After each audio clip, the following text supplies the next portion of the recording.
Sengketa tanah di klaster Setia Mekar Residence 2 Bekasi, Jawa Barat menimbulkan tanda tanya bagaimana penghuni yang memiliki sertifikat hak milik bisa tergusur dengan putusan pengadilan. Apakah sertifikat kepemilikan seperti ini masih belum menjamin soal kepemilikan seorang atas properti? Dan untuk menjawabnya sudah bersama kami dari luar studio, Kepala Kantor Pertanahan Kabupaten Bekasi, Darman Simanjuntak. Selamat malam, Pak Darman. Malam. Baik, Pak Darman, tadi Menteri Nusron sudah mengatakan bahwa SHM yang dimiliki warga ini tetap sah karena kemudian putusan MA tidak mengatakan tidak memerintahkan BPN untuk membatalkan sertifikat ini. Jadi artinya secara kepemilikan masih sah, apa langkah dari kantor pertanahan begitu Pak untuk kemudian tetap menjamin hak dari pemilik yang sah begitu? Baik. Terima kasih Mas. Seperti tadi yang sudah ditayangkan, bagaimana Pak Menteri menjelaskan secara lugas permasalahan tanah tersebut. Intinya adalah terkait dengan putusan pengadilan yang sudah berkekuatan hukum tetap pada tahun 99, yang memang proses untuk eksekusinya dilakukan baru di tahun 2025.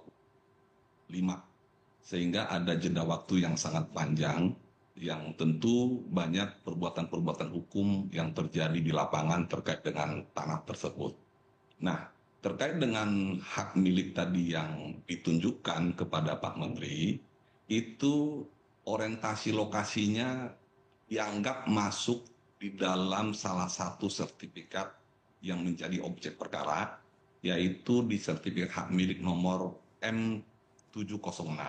Mhm. Nah, kenapa itu menjadi penting? Karena ternyata ada sertifikat lain yang dipegang oleh masyarakat. Oke. Dalam hal eksekusi tadi, Pak, harusnya sebelumnya berdasarkan pasal 93 ayat 2 PP 18 tahun 2021, panitra wajib terlebih dahulu memohon pengukuran.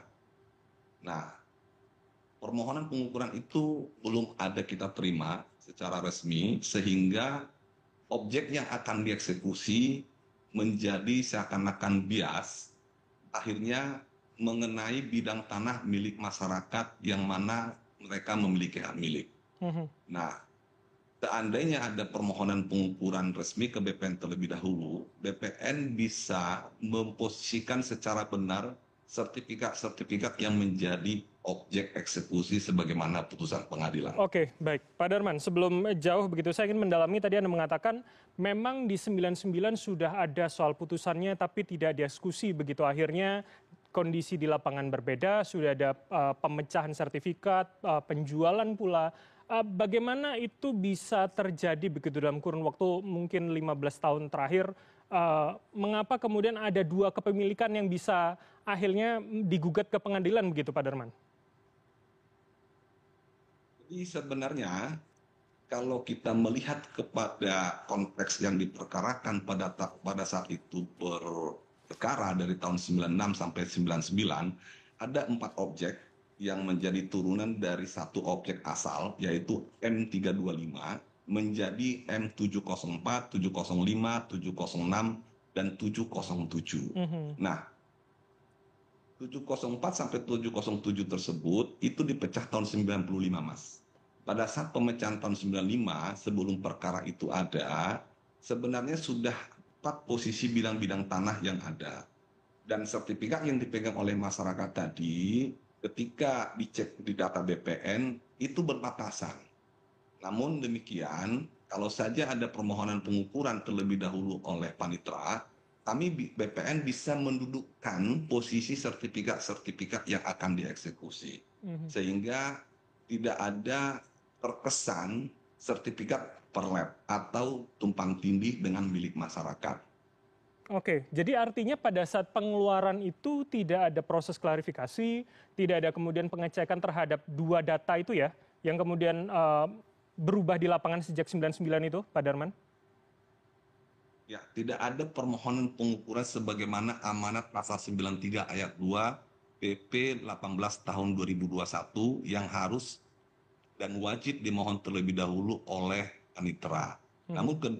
ke depan kami akan segera berkoordinasi dengan pihak pengadilan negeri supaya nanti dalam proses mendudukkan posisi masing-masing sertifikat bisa lebih jelas sehingga tidak ada kesan tumpang tindih sertifikat yang selama ini beredar pasca penggusuran tanggal 30 Januari 2025. Oke, kalau begitu saya ingin menanyakan soal jaminan begitu, Pak Darman. Artinya ketika yang sudah tergusur, mereka yang sudah punya SHM, mereka beli dari developer, yang kemudian developer mengaku memang tidak ada sengketa ketika membuat proyek tersebut, adakah jaminan bahwa itu memang akan bisa kembali lagi haknya kepada para penghuni yang memang sudah punya sertifikat di sana?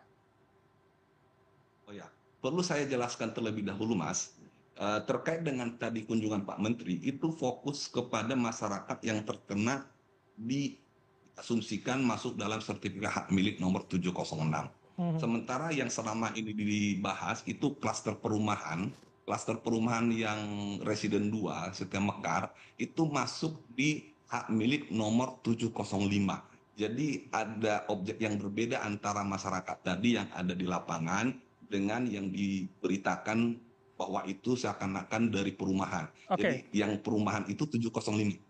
Pak Darman, maksud saya begini, bagaimana masyarakat mendapat jaminan ke depannya bahwa tanah yang mereka beli itu kemudian tidak sengketa di masa lalu. Saya kemudian ingin menarik mundur ke belakang bahwa memang ini masalahnya cukup panjang. Pemilik pertama tahun 73 menjual 2 kali di tahun 76 dan kemudian 82 yang kemudian penjualan pada tahun 82 yang kemudian dipecah menjadi 4 SHM yang kemudian menjadi banyak kafling begitu di sana.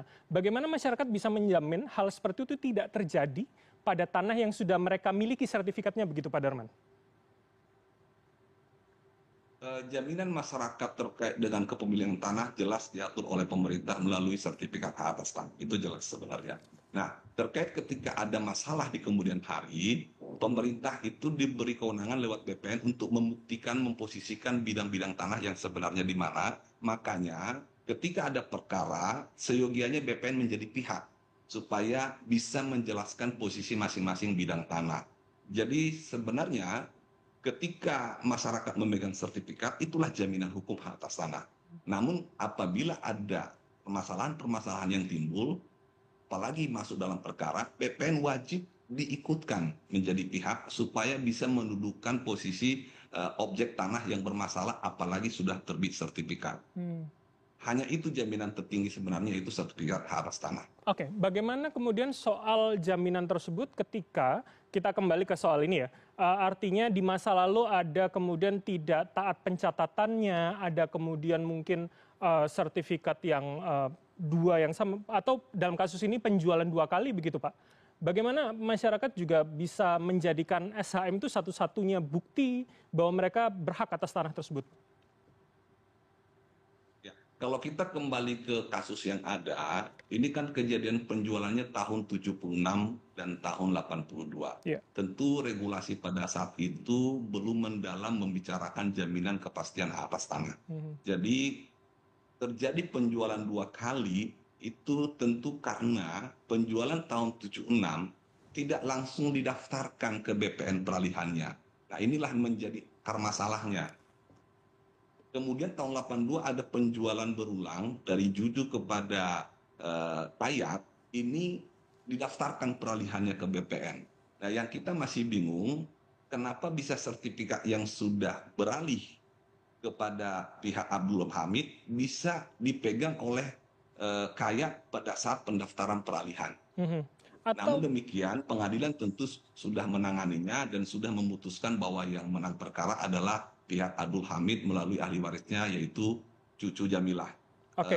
Mimi Jamilah. Oke, baik baik. Jadi maksudnya begini, ketika pun sudah ada kepastian pihak Kayat di tahun 82 yang membeli kemudian me-SHM-kan tanah tersebut dan akhirnya hari ini pecah menjadi beberapa begitu melalui proses penjualan, artinya itu masih bisa kalah begitu Pak di pengadilan, Pak Darman?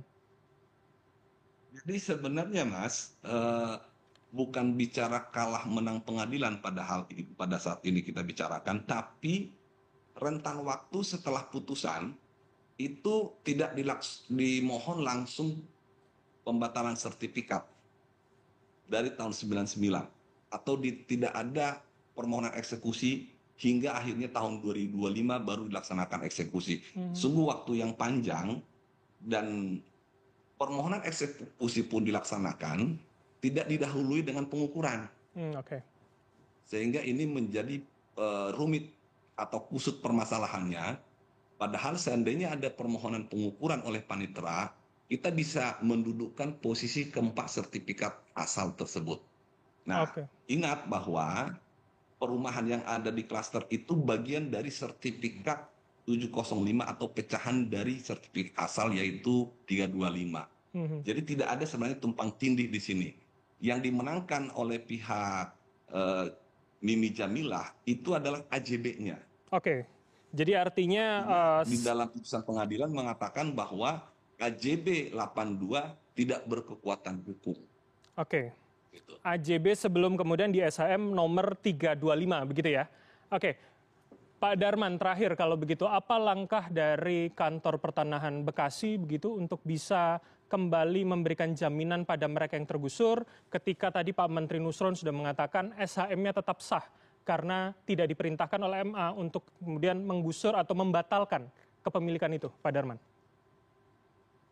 Jadi tegas Pak Menteri mengatakan karena data di BPN juga seperti itu bahwa sertifikat yang dipegang masyarakat masih tetap berlaku karena tidak ada permohonan pembatalan. Nah, ke depan kami sesuai dengan arahan Pak Menteri akan segera berkoordinasi dengan Pengadilan Negeri Cikarang untuk lebih objektif kita mendudukan posisi dan prosedur yang seharusnya dilaksanakan sehingga nantinya kalau memang bidang tanah yang dimiliki masyarakat tidak bagian dari sertifikat yang menjadi objek perkara itu harus dibangun kembali yang sudah digusur. Tapi kalau menjadi bagian, masyarakat masih punya hak untuk perlawanan hukum. Demikian. Oke, baik.